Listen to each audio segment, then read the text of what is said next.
So Nikki, can you please share, congratulations on this amazing feat, but can you please share how in the beginning you networked in and how you led with your expertise? Because I probably talk about leading with expertise till I'm blue in the face, but how did you lead with expertise, identify this opportunity, and actually got yourself into this realm before the job was even created? Can you just walk us through that? Yeah, absolutely. So I had been doing some research on LinkedIn and noticed a role being posted by a chief product officer at a wealth manager. It was an interesting role. I wasn't exactly sure what it was.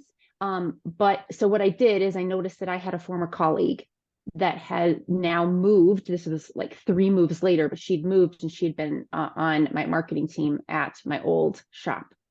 I reached out to her to network. Didn't mention anything about the role. I just said, "Hey, I want to get together with you. I'm interested to hear how your journey has been. I'm so glad to see that you have found something that you're really enjoying," because I could see some of her LinkedIn posts.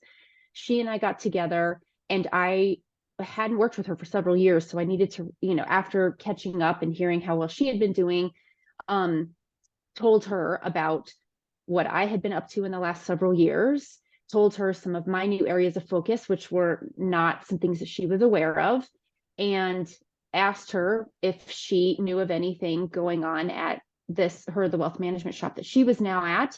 And she said, "I really want to introduce you to the chief product officer." And I knew he was the hiring manager. So she introduced me to him.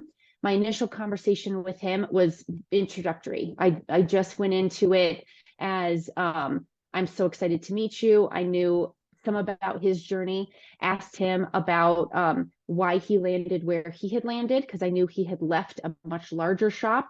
So was more so focused on, how did you make those decisions? How did you know what size shop you wanted to be at going forward?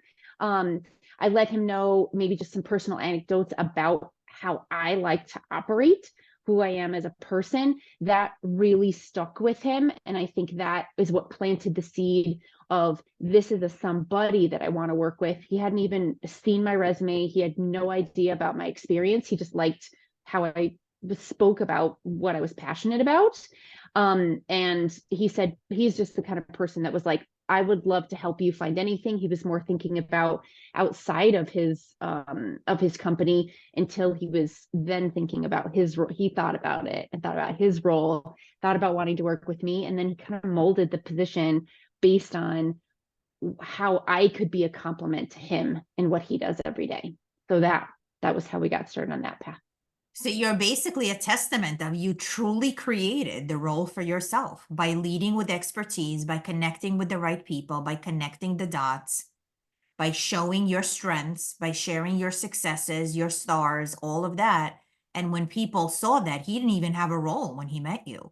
He either refurbished a role or he created a role for you, went to bat with HR, pried this job away from their grimy little fingers because they probably wanted to post it or open it up to internal candidates, went to bat for you, got you more money. And, this really was a full cycle of how things are supposed to happen. So congratulations. I love your story and we wish you amazing, amazing success in this role. I know you're going to be great at it because he really wanted you there. So that's wonderful.